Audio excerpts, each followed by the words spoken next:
الحمد لله نحمده ونستعينه ونستغفره ونؤمن به ونتوكل عليه ونعوذ بالله من شرور أنفسنا ومن سيئات أعمالنا من يهده الله فلا مضل له ومن يضلله فلا هادي له أشهد أن لا إله إلا الله وحده لا شريك له وأشهد أن سيدنا محمدا عبده ورسوله أما بعد فقد قال الله تعالى في قرآنه الكريم أعوذ بالله من الشيطان الرجيم بسم الله الرحمن الرحيم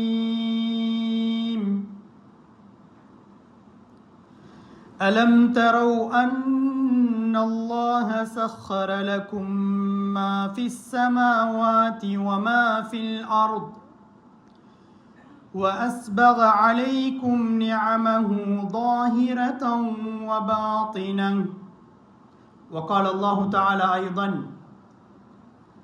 وَإِن تَعُدُّوا نِعْمَةَ اللَّهِ لَا تُحْصُوهَا عن أنس بن مالك رضي الله تعالى عنه أنه قال أن نبي الله صلى الله عليه وسلم قال إن الله وكل بعبده ملكين يكتبان عمله صدق رسول الله صلى الله عليه وسلم. விண்ணிலே விண்மீன்களையும் மண்ணிலே மனித கோடி ஜீவராசிகளையும் படைத்து பரிபாலிக்கக்கூடிய ஏக வல்லவன் அல்லாஹ்வுக்கு சுப்ஹானஹு வ தஆலாவுக்கே புகழ் அனைத்தும் உண்டாகட்டும். அவன் தனித்தவன், இணை துணை அற்றவன், அவனுக்கு நிகராக இந்த உலகத்திலே வணங்கப்படுவதற்கு தகுதியானவன் வேறு யாரும் கிடையாது என்று சாட்சி கூறியவனாக சலாத் என்னும் கருணையும் சலாம் என்னும் ஈடேற்றமும் எம் உயிரிலும் மேலான முஹம்மதே முஸ்தபா அஹ்மதே கரீம் தாஜுல் மதீனா முஹம்மத் ஸல்லல்லாஹு அலைஹி வஸல்லம் அவர்களின் மீதும் அவர்களது வாழ்க்கை வழிமுறைகளை எடுத்து நடந்த உத்தம சஹாபாக்கள், தாபிஊன்கள், தபஅத் தாபிஈன்கள், சாலிஹூன்கள், நல்லடியார்கள் அனைவர் மீதும் என்றென்றும் உண்டாவதாக. புனித ஜுமாவுடைய கடமையை நிறைவேற்ற வந்திருக்கும் அல்லாஹ்வின் நல்லடியார்களே, அன்புக்குரிய சகோதரர்களே, இந்த உலகத்திலே வாழக்கூடிய சந்தர்ப்பத்திலே அல்லாஹ் சுப்ஹானஹு வ தஆலா எந்த விடயங்களை எல்லாம் எங்களுடைய வாழ்க்கையிலே எடுத்து நடக்க வேண்டும் என்று எங்களுக்கு ஏவி இருக்கின்றானோ அப்படியான விடயங்கள் அனைத்தையும் எங்களுடைய வாழ்க்கையிலே எடுத்து நடந்து கொள்ளும்படியும், மேலும் எவைகளை விட்டும் தவிர்த்து கொள்ள வேண்டும் என்று அல்லாஹு தஆலா தடை கட்டளை விதித்திருக்கின்றானோ அப்படியான விடயங்களை விட்டும் முற்றுமுழுதாக தவிர்த்து கொள்ளும்படி முதலாவது அடியனுக்கும் அப்பாலுங்கள் அனைவருக்கும் தக்குவாவை கொண்டு வசியத்தும் நசீஹத்தும் செய்து கொள்கின்றேன். அல்ஹம்துலில்லாஹ். அன்புக்குரிய அல்லாஹ்வின் நல்லடியார்களே, சகோதரர்களே, அல்லாஹு தஆலா அவனால் கடமையாக்கப்பட்ட மிக உயர்தரமான கடமைதான் ஜும்ஆவுடைய கடமை. இந்த கடமையை நிறைவேற்றுவதற்காக நேர காலத்தோடு மஸ்ஜிதிலே வந்து அமர்ந்திருக்கின்றோம். இந்த ஹுத்துபாவிலே இந்த விடயங்களை எல்லாம் அல்லாஹு தஆலா பேச வைக்கின்றானோ, கேட்க வைக்கின்றானோ அவற்றை எங்களுடைய வாழ்விலே கொண்டு வருவதற்கு அல்லாஹு தஆலா தௌஃபீக் செய்வானாக. அன்புக்குரிய அல்லாஹ்வின் நல்லடியார்களே, சகோதரர்களே, அல்லாஹு தஆலா இந்த உலகத்திலே சிறந்த படைப்பாக மனிதனை ஆக்கி வைத்திருக்கின்றான். கோடான கோடி படைப்புகளை உலகத்திலே படைத்து அவனுக்கு விருப்பமான ஒரு படைப்பாகவும் சங்கையான கண்ணியமான ஒரு படைப்பாகவும் மனித சமூகத்தை அல்லாஹு தஆலா ஆக்கி வைத்திருக்கின்றான். மனிதன் உலகத்திலே வாழக்கூடிய நேரத்திலே எவ்வாறு அவன் தன்னுடைய வாழ்வை அமைத்து கொள்ள வேண்டும் என்ற எல்லா வழிகாட்டல்களையும் அல்லாஹு தஆலா வழங்கி வைத்திருக்கின்றார். அன்பு நபி ஸல்லல்லாஹு அலைஹி வஸல்லம் அவர்கள் ஹஜ்ஜத்துல் வதாவிலே இருக்கக்கூடிய நேரம் அல் குர்ஆனுடைய வசனத்தை அல்லாஹு தஆலா இறக்கி வைக்கின்றார். அல் யௌம அக்மல்து லக்கும் தீனக்கும் வ அத்மம்து அலைக்கும் நிஅமதி வ ரதீது லக்குமுல் இஸ்லாம தீனா. அன்பு நபி அவர்களுக்கு ஸல்லல்லாஹு அலைஹி வஸல்லம் அவர்களுக்கு இந்த வசனம் இறக்கப்படுகின்றது. இன்றைய நாள் உங்களுக்கு நாம் உங்களுடைய மார்க்கத்தை பரிபூரணப்படுத்தி விட்டோம். எமது நியாமத்துக்களை அருட்கொடைகளை உங்களுக்கு நாம் பூர்த்தியாக்கி விட்டோம். உங்களுக்கு என்னிடத்திலே பொருந்திக் கொண்ட மார்க்கமாக தீனுல் இஸ்லாம் மார்க்கத்தை நான் ஆக்கிவிட்டேன் என்று அல்லாஹு தஆலா அல் குர்ஆனுடைய வசனத்தை அன்பு நபி ஸல்லல்லாஹு அலைஹி வஸல்லம் அவர்களுக்கு இறக்கி வைக்கின்றார். அன்புக்குரியவர்களே, தீனுல் இஸ்லாத்தை பொறுத்தவரையிலே அல்லாஹு தஆலா பரிபூரணமான ஒரு மார்க்கமாக, வழிகாட்டலாக, ஒரு வாழ்க்கை வழிமுறையாக ஆக்கி வைத்திருக்கின்றார். எமது மார்க்கத்திலே எந்த ஒன்றும் சொல்லப்படாமல் விடுபட்டது கிடையாது. அனைத்து வழிகாட்டலும் சொல்லப்பட்டிருக்கின்றன. நவீன காலத்திலே வரக்கூடிய எந்த வியாபார முறையாக இருக்கலாம், அனைத்துக்குமான வழிகாட்டல் இஸ்லாத்திலே இருக்கின்றது. எந்த ஒன்றும் விடுபட்டது கிடையாது. அல் குர்ஆன் அதனை மிக தெளிவாக எங்களுக்கு சொல்லி காட்டுகின்றது. அந்த வகையிலே ஒரு அடியான், ஒரு முஸ்லிமான அடியான், ஈமான் கொண்ட ஒரு இறை விசுவாசி இந்த வழிகாட்டல்களை சிறப்பான முறையிலே எடுத்து நடப்பதைத்தான் இஸ்லாம் எங்களிடத்திலே எதிர்பார்க்கின்றது. அன்புக்குரிய அல்லாஹுவின் நல்லடியார்களே, சகோதரர்களே, அல்லாஹு தஆலா இந்த மனித சமூகத்துக்கு, எங்களுக்கு ஏராளமான நியாமத்துக்களை தந்திருக்கின்றார். உடல் ரீதியான நியாமத்தாக இருக்கலாம், அல்லது சொத்துக்கள் ரீதியான நியாமத்துக்களாக இருக்கலாம், ஆரோக்கியம், செல்வம், இப்படியான எந்த நியாமத்தாக இருக்கலாம். ஏராளமான நியாமத்துக்களை அல்லாஹு தஆலா ஒவ்வொரு மனிதனுக்கும் கொடுத்திருக்கின்றார். நாம் பாவிக்கக்கூடிய சொத்துக்கள், அனுபவிக்கக்கூடிய எங்களுடைய உடல் உறுப்புகள், இவை அனைத்தும் அல்லாஹு தஆலாவுடைய நியாமத். எந்த அளவுக்கு அல் குர்ஆன் சொல்லி காட்டுகின்றது என்றால், அடியானுக்கு அல்லாஹ் செய்திருக்கக்கூடிய நியாமத்துக்களை எண்ணிக்கூட பார்க்க முடியாது.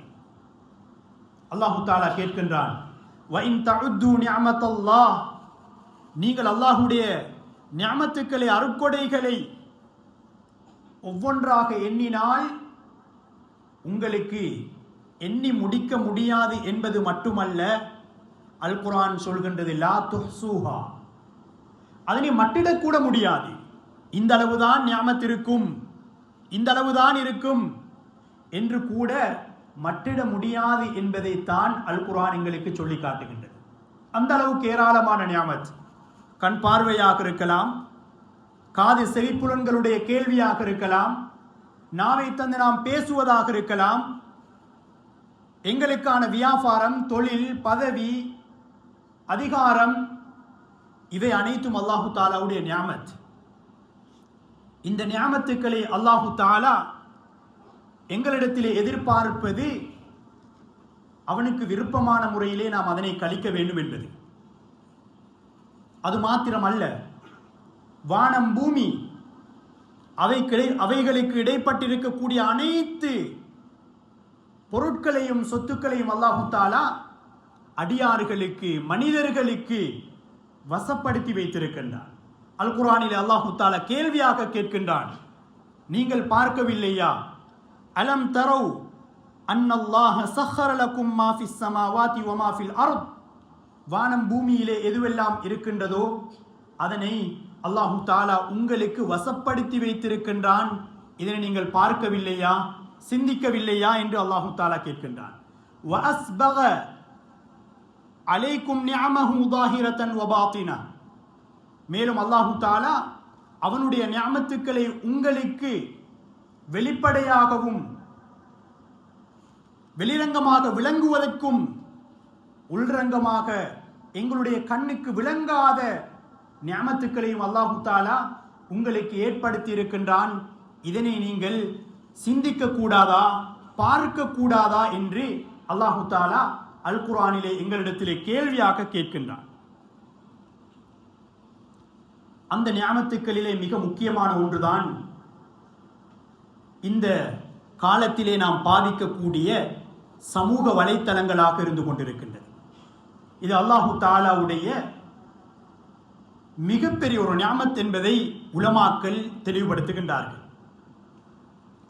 அந்த நியாமத் அல்லாஹு தாலா எதிர்பார்ப்பது அந்த நியாமத்தை அடியான் அல்லாஹுவுக்கு விருப்பமான முறையிலே கழிக்க வேண்டும் என்பதை அல் குர்ஆன், அன்பு நபி ஸல்லல்லாஹு அலைஹி வஸல்லம் அவர்களுடைய ஹதீஸுகள் எங்களுக்கு சொல்லி காட்டுகின்றன. இன்று நாம் சமூக ஊடகங்களை அனைவரும் பாவித்துக் கொண்டிருக்கின்றோம். இல்லை என்று சொல்வதற்கு மிக குறைவானவர்கள் தான் இருப்பார்கள். ஸ்மார்ட் போன் பாவிக்காதவர்கள் மிக குறைவானவர்கள் தான் இருப்பார்கள். அனைவரும் அந்த ஸ்மார்ட் போனோடு அல்லது இன்டர்நெட்டோடு சோசியல் மீடியாக்களோடு தொடர்பானவர்கள் ஏராளமானவர்கள் எங்களில் நாம் இருந்து கொண்டிருக்கின்றோம். இந்த சோசியல் மீடியாக்களை நாம் எப்படி பாதிக்க வேண்டும் என்பதையும் இஸ்லாம் எங்களுக்கு மிக தெளிவாக சொல்லி காட்டியிருக்கின்றது. அதிலே ஒரு விடயத்தை நாம் பகிர்வதாக இருந்தால் அல்லது அப்டேட் செய்வதாக இருந்தால், அதிலே நாம் பேசுவதாக இருந்தால் அல்லது அதிலே நாம் எழுதுவோமாக இருந்தால், இவை அனைத்தையும் மிகவும் இஸ்லாமிய வரம்புகளுக்குள்ளே இருந்துதான் அவற்றை மேற்கொள்ள வேண்டும் என்பதை இஸ்லாம் எங்களுக்கு வழிகாட்டுகின்றது. அல்லாஹு தாலா எங்களுடைய கண்ணுடைய அந்த பார்வை, வல்லாஹு யஅலமு ஹாயினத்தல் அயுனி வமா துஃபிஸ் சுதூர், அல்லாஹு தாலா ஒரு அடியான் எதனை பார்க்கின்றான், அவன் உள்ளத்திலே எதனை மறைத்து வைத்திருக்கின்றான் என்பதை அறியக்கூடியவன் அவனை தவிர வேறு யாரும் இல்லை. யாரையும் எங்களுக்கு ஏமாற்றலாம், சமூகத்தை ஏமாற்றலாம், குடும்பத்தை எங்களுக்கு ஏமாற்றலாம். ஆனால் அல்லாஹு தஆலா யஅலமு ஹாயினத்தல் அயுன் வமா துஃபிஸ் சுதூர், எங்களுடைய கண் எதை பார்க்கின்றது, உள்ளம் எதனை மறைத்து வைத்திருக்கின்றது என்பதை அறியக்கூடியவன் அல்லாஹுவாக இருந்து கொண்டிருக்கின்றான். சமூக ஊடகங்கள் இதனை நாம் பயன்படுத்தக்கூடிய நேரம் எப்படி நாம் எங்களுடைய செயற்பாடுகள் ஒவ்வொன்றும் பதிவு செய்யப்படுகின்றதோ, நாம் பேசக்கூடிய வார்த்தைகள், நாம் கேட்கக்கூடிய அந்த வார்த்தைகள், இவை ஒவ்வொன்றும் எப்படி பதிவு செய்யப்படுகின்றதோ இதே போன்றுதான் எங்களுடைய சோசியல் மீடியாக்களுடைய செயற்பாடுகளும் அது பதிவு செய்யப்பட்டு கொண்டிருக்கின்றது என்பதை ஹதீஸ் எங்களுக்கு சொல்லி காட்டுகின்றது. அனஸ் இப்னு மாலிக் ரலியல்லாஹு தஆலா அன்ஹு அவர்கள் சொல்கின்றார்கள், அல்லாஹு தஆலா ஒரு அடியானுக்கு வக்கல பிஅப்திஹி மலக்கைன், 2 மலக்குமார்களை அல்லாஹு தஆலா ஒரு அடியானுக்கு சாட்டி வைத்திருக்கின்றான், பொறுப்பாக ஆக்கி வைத்திருக்கின்றான். அவர்கள் என்ன செய்கின்றார்கள்? யக்துபானி அமலஹு, அந்த அடியான் எவற்றையெல்லாம் பேசுகின்றானோ, கதைக்கின்றானோ, செய்கின்றானோ அனைத்து செயற்பாடுகளையும் அந்த மலக்குமார்கள் பதிவு செய்து கொண்டிருக்கின்றார்கள். அல் குர்ஆனும் அதனை எங்களுக்கு சொல்லி காட்டுகின்றது. மா யல்ஃபிது மின் கௌலின் இல்லா லதைஹி ரகீபுன் அதீத் அனில் யமீனி வ அனிஷ் ஷிமாலி கஈத், நாம் பேசுகின்ற ஒவ்வொரு வார்த்தைகளையும் செயற்பாடுகளையும் ரகீப் அதீத் என்ற அந்த மலக்குமார்கள் பாதுகாக்கின்றார்கள், பதிவு செய்கின்றார்கள், அல்லாஹு தஆலாவிடத்திலே அதனை ஒப்படைக்கின்றார்கள் என்பதை தஃப்சீருடைய உலமாக்கள் இந்த அல் குர்ஆனுடைய வசனத்துக்கு எங்களுக்கு விளக்கம் சொல்கின்றார்கள். அன்புக்குரிய இஸ்லாமிய சகோதரர்களே, பெரியவர்களே, அல்லாஹு தஆலா எங்களுக்கு இந்த சோசியல் மீடியாக்களை தந்திருப்பது அது அல்லாஹுடைய நிஅமத். அதனை நாம் எப்போது நல்ல விடயங்களிலே பாவிக்கின்றோமோ அதற்கு நன்மைகள் அல்லாஹு தஆலா எழுதி கொண்டே இருப்பான். ஃபேஸ்புக்காக இருக்கலாம், ஏனைய வாட்ஸ்அப்பாக இருக்கலாம், ஏனைய சோசியல் மீடியாக்கள் எதுவாக இருக்கலாம், இவை அனைத்தையும் இஸ்லாமிய வரம்புகளுக்குள்ளே நாம் பாவிக்க வேண்டும். மாஷா அல்லாஹ், இன்று எம்முடைய எத்தனையோ சகோதரர்கள் அதனை சிறப்பான முறையிலே மார்க்கம் சொல்லி இருக்கக்கூடிய அடிப்படையிலே பாவிக்கக்கூடியவர்களும் எம்மிடத்திலே இருக்கத்தான் செய்கின்றார்கள். நேரத்தை வீணாக்காமல் அதற்கென்ற ஒரு நேரத்தை ஒதுக்கி தேவையான விடயத்துக்கு மாத்திரம் பாவிக்கக்கூடியவர்கள் எம்மில் எத்தனையோ பேர் இருக்கின்றார்கள். ஆனால் அதிகமாக எம்மிலே இருக்கக்கூடியவர்கள் வீணாக சோசியல் மீடியாக்களிலே வரக்கூடிய அனைத்து வீணான செயல்களையும் பார்ப்பதும், ரீல்ஸ்களை பார்த்து நேரங்களை வீணாக்கக்கூடியவர்களும் எம்மில் இல்லாமல் இல்லை. அவற்றில் இருந்து நாம் தவிர்த்து கொள்ள வேண்டும். அல்லாஹு தஆலா வல் அஸ்ர், காலத்தின் மீது சத்தியமாக என்று காலத்துடைய பெருமதியை எங்களுக்கு சொல்லி காட்டுகின்றார். நாளைய கியாமத்துடைய நாளையிலே ஒரு அடியான் அவன் கழிக்கக்கூடிய ஒவ்வொரு வினாடிகளையும் நேரங்களையும் அல்லாஹு தஆலா கேட்பதற்கு காத்து கொண்டிருக்கின்றான். இந்த நேரத்திலே அல்லாஹ் எங்களுக்கு தந்திருக்கக்கூடிய ஓய்வு நேரமாக இருக்கலாம், எங்களுடைய எந்த நேரமாக இருக்கலாம், அவற்றை நாம் பிரயோஜனமாக கழிக்க வேண்டும். அல்லாஹ் தந்திருக்கக்கூடிய நிஅமத்துக்கள் ஒன்றுதான் நிஅமதான் மக்பூனுன் ஃபீஹி கஸீரும் மினன் நாஸ். இரண்டு நிஅமத்துக்கள் மக்கள் அதனை மறந்திருப்பார்கள். அதிலே ஒன்றுதான் அல் ஃபராக், ஓய்வு நேரம் என்பது. எங்களுக்கு ஓய்வு நேரம் கிடைக்கக்கூடிய சந்தர்ப்பத்திலே நாம் என்ன செய்கின்றோம்? இந்த சோசியல் மீடியாக்களிலே தான் அந்த ரீல்ஸ்களை பார்ப்பதை நாம் வளமையாக்கி கொண்டிருக்கின்றோம். கணவன் மனைவி இவர்களுக்கு மத்தியிலே இஸ்லாம் எதனை சொல்லி காட்டுகின்றது? இரவிலே இஷாவுடைய தொழுகைக்கு பிற்பாடு ஒரு அடியான் பேசுவதற்கு, கதைப்பதற்கு அனுமதிப்பதென்றால் இஸ்லாம் சில காரணங்களுக்காகத்தான் அனுமதி வழங்கி இருக்கின்றது. ஆனால் இந்த சோசியல் மீடியாக்களை பார்த்து இரவு முழுக்க விழித்திருந்து ஃபஜ்ருடைய தொழுகையும் தவறக்கூடிய எத்தனையோ வாலிபர்களையும் யுவதிகளையும் பெரியவர்களையும் நாம் பார்த்து கொண்டிருக்கின்றோம். அல்லாஹ் அந்த நேரங்களை தந்திருப்பது எங்களுக்கு அதுவும் நிஅமத்தான். ஸல்லல்லாஹு அலைஹி வஸல்லம் சொன்னார்கள், இக்தனிம் ஹம்ஸன் கப்ல ஹம்ஸின், நீங்கள் 5 விடயங்கள் வருவதற்கு முன்னால் உங்களுடைய 5 விடயங்களை நீங்கள் சந்தர்ப்பமாக எடுத்துக் கொள்ளுங்கள் என்று சொன்னார்கள். அதிலே ஒன்றுதான் ஹயாத்தக கப்ல மௌத்திக்க, எங்களுக்கு மௌத் என்பது வர இருக்கின்றது. ஹயாத்தோடு உயிரோடு நாம் இருக்கக்கூடிய நேரத்திலே அந்த நேரங்களை சிறப்பான முறையிலே நாம் பயன்படுத்திக் கொள்ள வேண்டும்.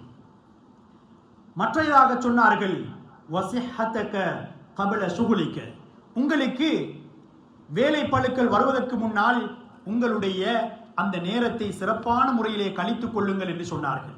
அன்புக்குரியவர்களே, எமது அந்த சோசியல் மீடியாக்களுடைய பயன்பாடு எப்படி இருக்கின்றது என்பதை நாம் ஒவ்வொருவரும் சிந்திக்க கடமைப்பட்டிருக்கின்றோம். நாம் நன்றாக மார்க்கத்தை விளங்கி இருக்கின்றோம். ஒரு விடயத்தை நாம் பேசினால் அதற்கான பதிலை அல்லாஹ்விடத்திலே நாம் சொல்ல வேண்டும். அதே போன்றுதான் சோசியல் மீடியாக்களிலே வரக்கூடிய செய்திகளை பகிர்வது, ஷேர் பண்ணுவது, லைக் பண்ணுவது, இவை ஒவ்வொன்றுக்கும் நாளைய கியாமத்துடைய நாளிலே எங்களிடத்திலே கேள்வி இருக்கின்றது. பேசுபவர் மாத்திரம் அதற்கு பொறுப்பு கிடையாது. எப்போது நாம் அதனை சமூக வலைத்தளங்களிலே பகிர்கின்றோமோ, ஷேர் செய்கின்றோமோ, அப்பொழுது நாம் அதற்கு பொறுப்பானவர்களாக மாறுகின்றோம். அன்பு நபி ஸல்லல்லாஹு அலைஹி வஸல்லம் அவர்களுடைய அன்பு மனைவி ஆயிஷா ரலியல்லாஹு தஆலா அன்ஹா அவர்களை எங்களுக்கு தெரியும், இட்டு கட்டப்பட்ட அந்த சம்பவம். அல் குர்ஆன் சொல்கின்றது, இட்டு கட்டியவர்கள் யாரெல்லாம் அதனை பகிர்ந்தார்களோ அனைவரும் குற்றவாளிகள் என்பதை அல் குர்ஆனுடைய வசனம் எங்களுக்கு சொல்லி காட்டுகின்றது. உலமாக்கள் இந்த வசனத்தை அடிப்படையாக வைத்து சொல்கின்றார்கள், சோசியல் மீடியாக்களிலே பேசுவது, கதைப்பது, அது மாத்திரமல்ல அதனை ஷேர் பண்ணுவது, இவர்களும் இதற்கு பொறுப்பானவர்களாக மாறுகின்றார்கள் என்பதை தெளிவுபடுத்துகின்றார்கள். முதலாவது, அதனை பயன்படுத்துவது நல்ல விடயங்களிலே நாம் பயன்படுத்த வேண்டும், நல்ல விடயங்களுக்காக நாம் பயன்படுத்த வேண்டும். அது ஒரு சந்தர்ப்பம். குடும்ப உறவுகளை சேர்ந்து நடப்பதற்கு ஒரு சந்தர்ப்பமாக அந்த சோசியல் மீடியாக்களை எங்களுக்கு பயன்படுத்தலாம். தூரத்தில் இருக்கக்கூடிய எமது உறவுகளோடு எங்களுக்கு கதைக்கலாம், நண்பர்களோடு கதைக்கலாம், அவர்களுடன் எங்களுக்கு தொடர்பை புதுப்பிக்கலாம். அல் குர்ஆன் பிரதி இல்லாத சந்தர்ப்பத்திலே எப்பின் மூலமாக அந்த அல் குர்ஆனை ஓதுவதற்கான ஒரு வழிமுறை எங்களால் என்ன செய்யலாம், எடுத்துக்கொள்ளலாம். நல்ல செய்திகளை கேட்பது, பார்ப்பது, இதற்காக அதனை பயன்படுத்தலாம். அன்புக்குரிய சகோதரர்களே, பெரியவர்களே, இதே போன்றுதான் நாம் ஒரு செய்தியை பகிர்வதாக இருந்தாலும் நான் பகிர்வதற்கு முன்னால் சில கேள்விகளை என்னிடத்திலே கேட்க வேண்டும். நான் பகிரப் போவது மார்க்கத்திலே அனுமதிக்கப்பட்டதா? பகிர்வதின் மூலமாக எனக்கு நன்மை கிடைக்குமா? பகிர்வதின் மூலமாக நான் இதற்கு பொறுப்பாகின்றேன், இது எனக்கு நன்மை கிடைக்குமா என்பதை ஒரு கணம் யோசித்துத்தான் அதனை நாம் பகிரக்கூடியவர்களாக மாற வேண்டும். இன்று எத்தனையோ குடும்பங்கள் இந்த சோசியல் மீடியாக்களால், இதனை பயன்படுத்தக்கூடிய அந்த மோசமான முறைகளால் தலாக் வரைக்கும் சென்றிருப்பதை கண்கூடாக நாம் பார்த்து கொண்டிருக்கின்றோம். கணவன் மனைவிக்கு நேரம் கொடுப்பது கிடையாது, மனைவி கணவனுக்கு நேரம் கொடுப்பது கிடையாது. வேலைகளை முடித்துவிட்டு, வியாபாரத்தை முடித்துவிட்டு வீட்டுக்கு செல்கின்றோமாக இருந்தால் அது மனைவிக்குரிய, பிள்ளைகளுக்குரிய நேரம். அன்பு நபி ஸல்லல்லாஹு அலைஹி வஸல்லம் அவர்கள் முழுமையாக தனது குடும்பத்துக்கு நேரத்தை ஒதுக்கி கொடுத்திருக்கின்றார்கள். ஆனால் எம்முடைய வாழ்க்கை எப்படி இருக்கின்றது? வியாபாரத்தை முடித்துவிட்டு வீட்டுக்கு செல்கின்றோம், எங்களுக்கான அந்த சேஸ் இருக்கும், அதிலே உட்கார்ந்தபடியாக மணித்தியால கணக்காக அந்த சோசியல் மீடியாக்களிலே நாம் என்ன செய்கின்றோம், ரீல்ஸ்களை பார்த்து அந்த நேரங்களை கழித்துக் கொண்டிருக்கின்றோம். உறங்க சென்றாலும் கணவன் ஒரு பக்கம் போனிலே இருப்பார், மனைவி மற்ற பக்கம் போனிலே தான் இருப்பார். அவர்களுக்கு மத்தியிலே உறவினுடைய அந்த விரிசல் தொடர்தேர்ச்சியாக இருக்கின்றது. கடைசியாக தலாக்கிலே போய் முடியக்கூடிய விடயங்களை கண்கூடாக நாம் பார்த்து கொண்டிருக்கின்றோம். எங்களுடைய பிள்ளைகள் கூட அவர்கள் பிடிவாதம் பிடிக்கக்கூடிய நேரத்திலே நாம் அவர்களை அமைதிப்படுத்துவதற்காக சில பெற்றோர்கள் தங்களது அந்த மொபைல் போன்களை அவர்களுக்கு கொடுத்து அமைதிப்படுத்துகின்றார்கள். பெரியவர்கள் மாத்திரமல்ல, சிறியவர்களும் கூட, பெண்களும் கூட இதிலே பாதிக்கப்பட்டிருக்கின்றார்கள் என்பதில் மாற்று கருத்து கிடையாது. எனவே நாம் இதனை அல்லாஹுவுக்கு விருப்பமான முறையிலே பயன்படுத்த வேண்டும். ஒரு செய்தியை ஷேர் செய்வதற்கு முன்னால் அல்லாஹு தாலா என்னை பார்த்து கொண்டிருக்கின்றான். அன்பு நபி ஸல்லல்லாஹு அலைஹி வஸல்லம் அவர்கள் சொன்னார்கள், மன் கான யுமினு பில்லாஹி வல் யௌமில் ஆகிர், யார் அல்லாஹுவையும் இறுதி நாளையும் ஈமான் கொள்கின்றார்களோ அவர்கள் பேசுவது ஃபல்யகுல் கைரன் அவு லியஸ்முத், அவர் நல்லதை பேசட்டும். மோசமான விடயத்தை பேசுபவராக இருந்தால் அதனை பேசாமல் இருக்கட்டும். நாவை பயன்படுத்துவது நல்லதிலே பயன்படுத்த வேண்டும். நாளைய கியாமத்துடைய நாளையிலே எங்களுடைய கரங்கள் அவற்றை அல்லாஹு தஆலா பேச வைப்பான். அந்த கரங்கள், உடல் உறுப்புகள் நாளைய கியாமத்துடைய நாளையிலே சாட்சி சொல்லும். அதனால் அல்லாஹு தஆலா எல்லா நேரங்களிலும் எல்லா சந்தர்ப்பங்களிலும் எங்களை பார்த்து கொண்டிருக்கின்றான். எனவே இதனுடைய சீரழிவுகளை நான் சொல்லி நீங்கள் விளங்க வேண்டிய அவசியம் கிடையாது. எனவே பிள்ளைகளுக்குரிய நேரம், மனைவி மக்களுக்குரிய நேரம், இவற்றை சிறப்பாக கொடுத்து அல் குர்ஆன் சுன்னாவுடைய வழியிலே அதனை சரியான முறையிலே பயன்படுத்துவதற்கு எல்லாம் வல்ல அல்லாஹு தஆலா நம் அனைவருக்கும் தௌஃபீக் செய்வானாக. யா அல்லாஹ் எங்களுடைய பாவங்கள் அனைத்தையும் மன்னித்திடுவாயாக. யா அல்லாஹ் பெற்றோர்களுடைய பாவங்கள் அனைத்தையும் மன்னித்திடுவாயாக. யா அல்லாஹ் இந்த சமூக வலைத்தளங்களை பயன்படுத்தி நல்லவர்களாக, நல்லவர்களுடைய கூட்டத்திலே எங்களை சேர்த்தருள்வாயாக. நல்ல விடயங்களை பார்வையிட்டு நன்மைகளை சம்பாதிக்கக்கூடியவர்களாக நம்மை ஆக்கி அருள்வாயாக. வ ஆகிரு தஅவானா அனில் ஹம்துலில்லாஹி ரப்பில் ஆலமீன்.